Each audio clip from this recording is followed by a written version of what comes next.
lento engangisho lena ngithi kodwa ke uzoze uthatha umbono womfazi lapha zini yini yazi womfazi lento ngangisho ngoba ngaboshwa mina ngithi ngizama ukufezekisa noma ukugculisa iphupho lomfazi.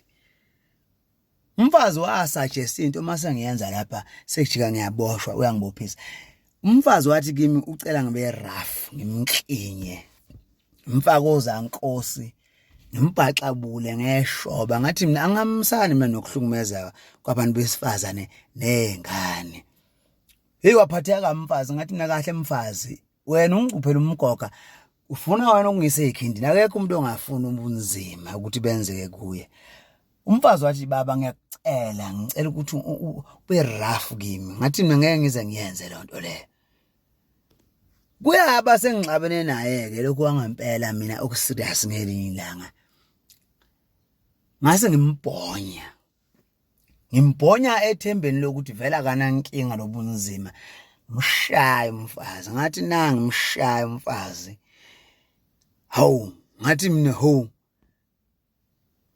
sengibona amaphoyisa sengizoboshwa ngiboshwelane na. Hawu ngoba bengigaxoza Nkosi hayibo ningangibophi umuntu wayecela ukuboshwa uyena umfazi lo ningangibophi mina. Athi umfazi sengimhlukumezile. Icala lami lahamba lathethwa naye manje ngathi ngiyayichazela manje ukuthi manje lo muntu ucele uba ngimbhonye mina. Kuncane lokho engikwenze kuye. Yathi manje sonke abafazi siyabaklinya.